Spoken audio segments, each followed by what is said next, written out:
দেশ বিদেশের ব্যবসা বাণিজ্য আর অর্থনীতির সব খবর নিয়ে আমন্ত্রণ জানাচ্ছি মেট্রো সেম বিজনেস রিপোর্টে। বাজারে দর বেশি থাকায় গুদামে চাল সরবরাহে অনীহা মিল মালিকদের। পরিস্থিতি সামলাতে ঢালাও চাল আমদানির সুযোগ না দেবার আহ্বান। করোনার কারণে এবছর ঈদুল আজহায় পশু কোরবানি কমে যেতে পারে 1/3 মতো। বড় লোকসানের আশঙ্কায় খামারিরা। উৎপাদনশীলতা কমলেও বেতন বাড়ছে রাষ্ট্রায়ত্ত কলকারখানায়। বড় পরিচালন লোকসানের আশঙ্কা বাজেটে। এমন সব খবর নিয়েই আমাদের আজকের আয়োজন। বাজারে দাম বেশি থাকায় সরকার নির্ধারিত দরে গুদামে চাল দিতে অনীহা মিল মালিকদের। এমন অবস্থায় মজুদ বাড়াতে চাল আমদানির উদ্যোগ নিতে যাচ্ছে সরকার। যদিও বিশ্লেষকরা বলছেন শুল্ক কমিয়ে এখনই ঢালাও চাল আমদানির সুযোগ দেওয়া হলে ক্ষতিগ্রস্ত হবেন কৃষকরা। ইমতিয়াজ হাসানের রিপোর্ট। গুটি, স্বর্ণা, বিয়ার আটাশ কিংবা পাইজাম, বাজার চড়া এসব মোটা চালের। ব্যবসায়ীদের তথ্য অনুযায়ী প্রতি কেজি গুটি ও স্বর্ণা চাল এখন বিক্রি হচ্ছে 42 থেকে 44 টাকায়। গত সপ্তাহে যা ছিল 38 থেকে 40 টাকা। বিয়ার আটাশ এবং পাইজাম বিক্রি হচ্ছে 45 থেকে 48 টাকায়। অর্থাৎ সব ধরনের মোটা চালের দাম কেজিতে 4 থেকে 5 টাকা বেড়েছে। আসলে চালের দাম বাজারে একটু বাড়ছে, ধানের দামও বাড়ছে। ধানের দাম বাড়ার কারণে চালের দাম তো বাড়েই, তাছাড়াও বিগত 15-20 দিন ধরে বর্ষা থাকায় হাস্কিং কোনো মিল চাল তৈরি করতে পারছে না, যে কারণে চালের সাপ্লাই একটু কম হওয়ার কারণে চালের দাম বাড়ছে। বাজার স্থিতিশীল রাখতে চলতি বোরো মৌসুমে 8 লাখ টন ধান এবং 10 লাখ টন সিদ্ধ চাল সংগ্রহের লক্ষ্যমাত্রা ঠিক করেছে সরকার। এজন্য প্রতি কেজি ধানের দর 26 টাকা আর সিদ্ধ চালের দর 36 টাকা বেঁধে দেওয়া হয়েছে। এই দরে সরকারি গুদামে চাল সরবরাহ শুরু করলেও এখন তা বন্ধ রেখেছে চালকল মালিকরা। দাবি জানিয়েছে চালের দাম বাড়ানোর। সরকারের হিসাব মোতাবেক 1.5 কেজি ধানে 1 কেজি চাউল হয়। তো যদি 26 টাকা কেজি ধানের দাম হয় তাহলে 39 টাকা আসে চালের দাম, আর এর সঙ্গে যোগ হবে ক্র্যাশিং খরচ 2 টাকা, তাহলে 39 আর 2 41 টাকা। কিন্তু সরকার আমাদেরকে রেট দিচ্ছে এখন 36 টাকা। এই 36 টাকা রেট দেওয়ার কারণে যেহেতু আমার চালের পর্তায় আসতেছে 40 টাকার উপরে আর সরকার রেট দিচ্ছে 36 টাকা, এই কারণেই আমরা কম দামে ধান পাচ্ছি না, গুদামে চাল দিতে পারছি না এবং সরকারের সংগ্রহ এই কারণেই থুবড়ে পড়ছে। এমন পরিস্থিতিতে ব্যবসায়ীরা চাল সরবরাহ না করলে প্রয়োজনে শুল্ক কমিয়ে বিদেশ থেকে চাল আনা হবে বলে জানিয়েছে খাদ্যমন্ত্রী। খাদ্যমন্ত্রী যে বলেছেন প্রয়োজনে শুল্ক বাদ দিয়ে তো করবেন, তাতে এটা তো এক ধরনের উস্কানো হয়ে যাচ্ছে। কারণ উস্কানো হলে তার পক্ষে হবে এই যে সাথে সাথে ওই আড়তদাররা আর ফড়েরা ফার্মারকে বলবে যে দেখো সরকার কিন্তু বাইরে থেকে নিয়ে আসছে, আমাকে কম দামে দাও, না হলে আমি ছাড়বো না, তোমাকে নিব না তোমার কাছ থেকে। তখন তাড়াহুড়া করে তারা অনেকেই হয়তো বিক্রি করবে। সবেমাত্র ধান উঠেছে, যে সময় সবচেয়ে দাম কম থাকার কথা, সেই সময় এই কথাটা বলাটা কিন্তু চাষির প্রতি অত্যন্ত অন্যায় হয়েছে। সবাইকে অন্তত পেট ভরে না হলেও খাবারের ব্যবস্থা করতে হবে। সেদিক থেকে যদি সরকার মনে করে যে চাল আমদানি করে এটা মিটানো সম্ভব বা করবেন, আমরা এটা দ্বিমত পোষণ করি না। কিন্তু আমরা বারবার বলতেছি সরকার থেকে সরকার চাল আমদানি করুক। বেসরকারিভাবে যদি চাল আমদানি দেওয়া হয় এটির কোনো হিসাব থাকবে না, প্রচুর পরিমাণে চাল ঢুকে পড়বে এবং 17 সালের মতো আবারও কৃষক এবং মিলার উভয়ই চরম ক্ষতিগ্রস্ত হবে। চালের বাজার স্থিতিশীল রাখতে সরকারকে উদ্যোগী হতে হবে, পাশাপাশি টিকিয়ে রাখতে হবে কৃষক ও চালকল মালিকদেরও। এজন্য সকল পক্ষের সাথে আলোচনা করে সরকারকে সিদ্ধান্ত নেয়ার পরামর্শ দিয়েছেন বিশ্লেষকরা। ইমতিয়াজ হাসান, বিজনেস রিপোর্ট, মাছরাঙা টেলিভিশন। আসছে কোরবানির জন্য গেল বছরের চেয়ে 9 লাখ বেশি পশু প্রস্তুত করেছেন খামারিরা। তবে এখনও খুব একটা শুরু হয়নি বেচাকেনা। খামারিদের আশঙ্কা করোনার কারণে এবছর কোরবানির সংখ্যা অন্তত 20 থেকে 30 ভাগ কমে যেতে পারে। রাজধানীর মোহাম্মদপুর এলাকার এই খামারে 600 গরু মোটা তাজা করা হয়েছে কোরবানির জন্য। গতবারের চেয়ে 30 ভাগ বেশি গরু প্রস্তুত করলেও এখনো খুব একটা ক্রেতার আনাগোনা শুরু হয়নি এখানে। গত বছরগুলোতে যেরকম আমরা রোজার ঈদের আগের থেকে, ইনফ্যাক্ট রোজার আগের থেকে আমাদের সেল শুরু হয়ে যেত, এই বছরটা তো আমাদের এখন পর্যন্ত কাস্টমারদের ওরকম আনাগোনা দেখা যাচ্ছে না। তবে অনেকেই ফোন করতেছে, অনেকেই বলতেছে যে আসতে চাচ্ছে, তারা কিনতে চাচ্ছে, বাট তাদের বিভিন্ন এরিয়াতে যেরকম কোরবানি করা যাবে না, বিভিন্ন অ্যাপার্টমেন্টে কোরবানি করা যাবে না এরকম নোটিশ পেয়েছে তারা। এই কারণে অনেকেই আসলে মানে চিন্তিত যে তারা কি করবে। হিসেব বলছে গত বছর 60 লাখের বেশি গরু জবাই হয়েছে সারা দেশে। এর মধ্যে 36 লাখই জবাই করা হয়েছে কোরবানির ঈদে। গরু, ছাগল এবং ভেড়া মিলিয়ে গেল ঈদে পশু কোরবানি হয়েছে 1 কোটি 4 লাখের মতো। প্রতি বছরই 5 থেকে 6 ভাগ বেশি কোরবানি হয়। সেই হিসেবে এবারের ঈদে পশুর চাহিদা হওয়ার কথা 1 কোটি 10 লাখের মতো। আর এই চাহিদার চেয়েও 9 লাখ বেশি পশুর যোগান আছে খামারিদের হাতে। এবছর প্রস্তুতি গতবারের থেকে আরো বেশি হবে, তার কারণ করোনার সময় এই যে লকডাউনের যে পরিস্থিতিগুলো এবং দেশের এই বিগত 4 মাস আপনারা জানেন যে স্বাভাবিক নিয়মে যে গরু কেনা বেচা হয় বা বাজারে কসাইয়ের দোকানে যে গরুগুলোর মাংস বিক্রি হয়, এই গরুগুলো কিন্তু বিক্রি হয়নি। এই গরুগুলো কিন্তু অবিকৃত অবস্থায় আছে এবং এগুলোও কিন্তু আপনার কোরবানির হাটে উঠবে। তো এই কথা বিবেচনা করলে আপনার কোরবানির পশুর যোগানের কোনো ঘাটতি নেই, বরং পশুর বাড়তি থাকবে। তবে সংক্রমণের ঝুঁকি থাকায় এসব পশু হাটে তোলা নিয়ে দেখা দিয়েছে অনিশ্চয়তা। তার উপর মানুষের ক্রয় ক্ষমতা কমে যাওয়ায় আগের বছরগুলোর মতো পশু কোরবানিতেও আগ্রহী হবে না মানুষ। এমন অবস্থায় 20 থেকে 30 ভাগ কম কোরবানি হবে এমন আশঙ্কা খামারিদের। আমরা সবাই খুব চিন্তিত যে গরুগুলো বিক্রি কিভাবে হবে। সেক্ষেত্রে মানুষ দেশের অর্থনৈতিক অবস্থাও ভালো না, মানুষের হাতে টাকা পয়সাও খুব একটা নেই।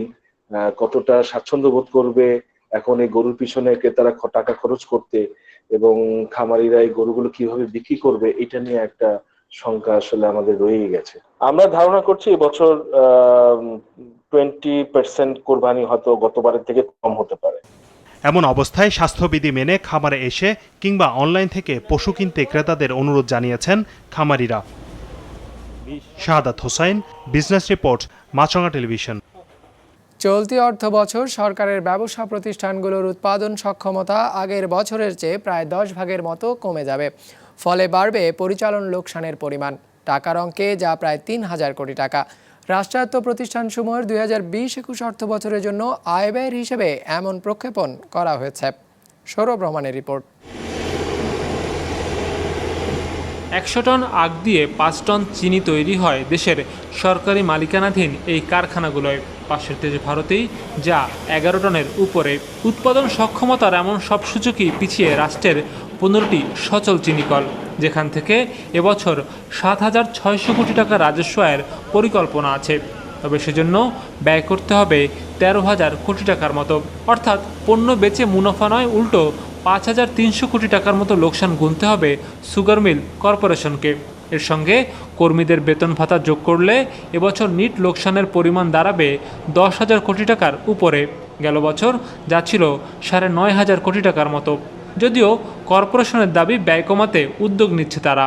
আমাদের যে লোকবল আছে, অন্য বছর আমরা কিছু লোক নিয়োগ করে আমরা সেই কারখানাগুলো চালাইতাম। এই বছর আমরা বলছি যে আমাদের 2 জনের কাজ একজনে করতে হবে, যেহেতু এটা একটা সিক আপনার কর্পোরেশন। 1 নাম্বার। 2 নাম্বার হইলো আমাদের অনেক আপনার জমি আছে, এই জমিগুলাতে চাষ করে লস দেওয়া হতো। এবার আমরা বলছি যে জমি আমরা লস দিব কেন, তাহলে জমি অনাবাদি রাখবো।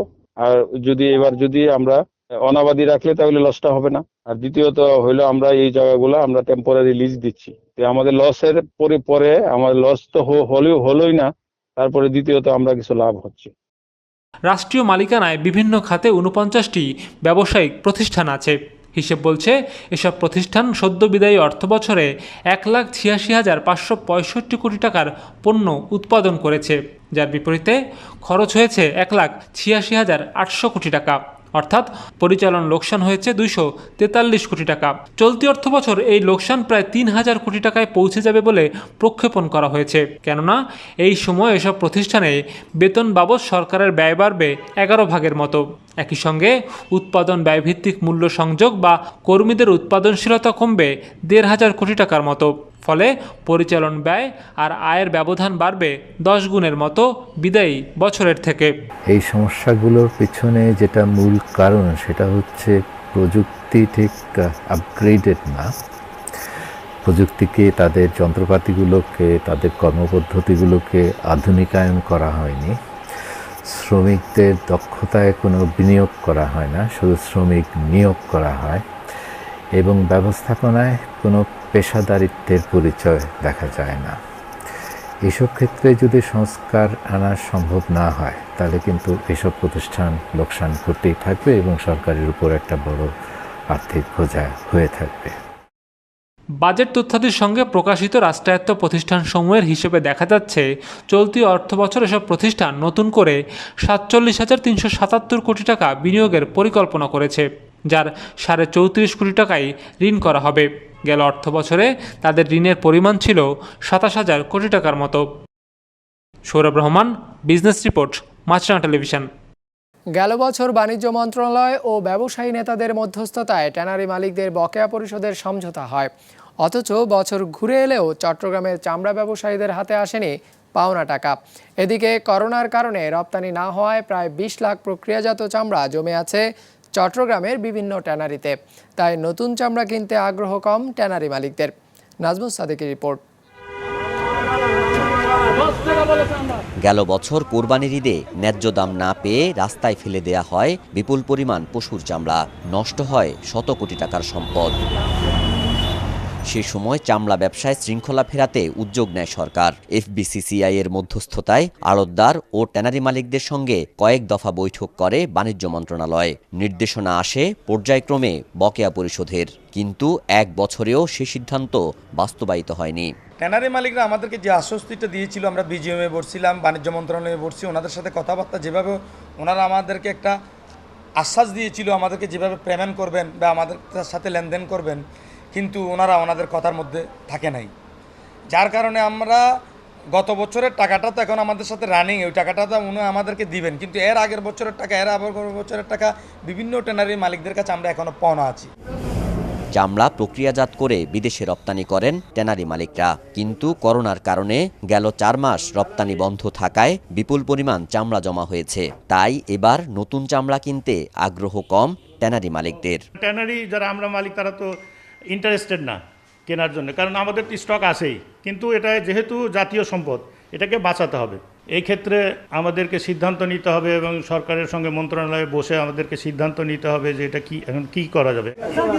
বছর ঘুরে আবারও সামনে কোরবানির ঈদ, এখনো বকেয়া টাকা পরিশোধ বা নতুন চামড়ার চাহিদা আসেনি ট্যানারি থেকে। তাই এবারও চামড়া নষ্ট হওয়ার আশঙ্কা ব্যবসায়ীদের।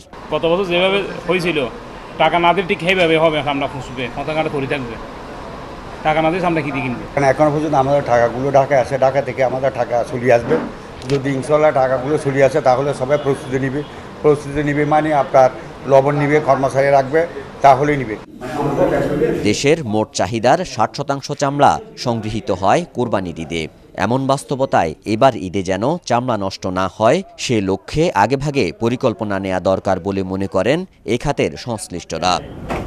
নাজমুল সাদেকি, বিজনেস রিপোর্ট, মাছরাঙা টেলিভিশন।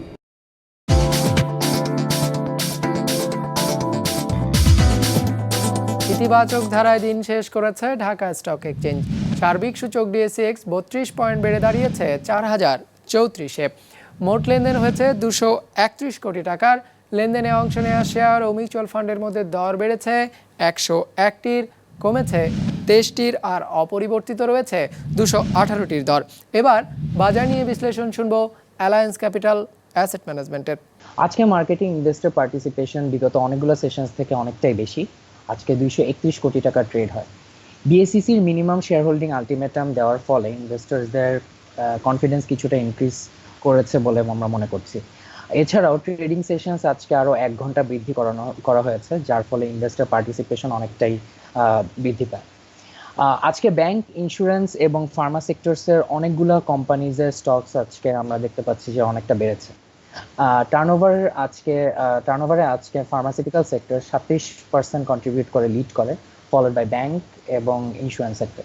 করোনা ভাইরাসের প্রভাবে ক্ষতির মুখে পড়েছে বিশ্বের খ্যাতনামা সব জাদুঘরগুলো। ক্ষতি সামলাতে বিখ্যাত সব স্থাপত্য বিক্রির সিদ্ধান্ত নিয়েছে প্যারিসের রোডান মিউজিয়াম। বিস্তারিত ডেস্ক রিপোর্টে।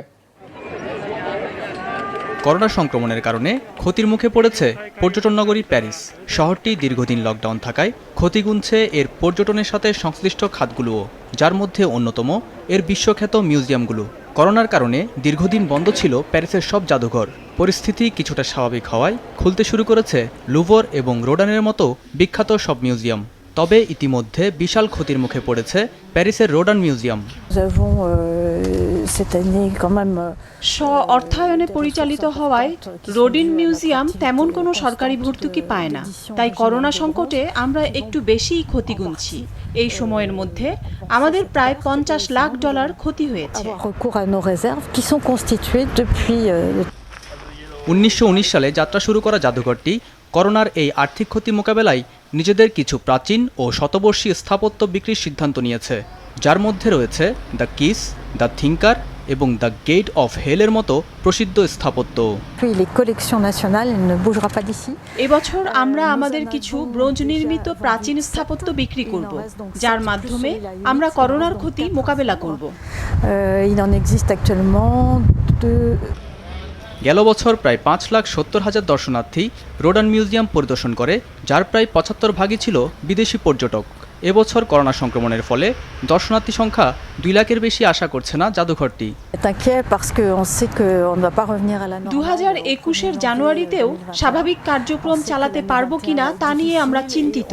আমরা জানি 2021 সাল আমাদের জন্য কঠিন হবে।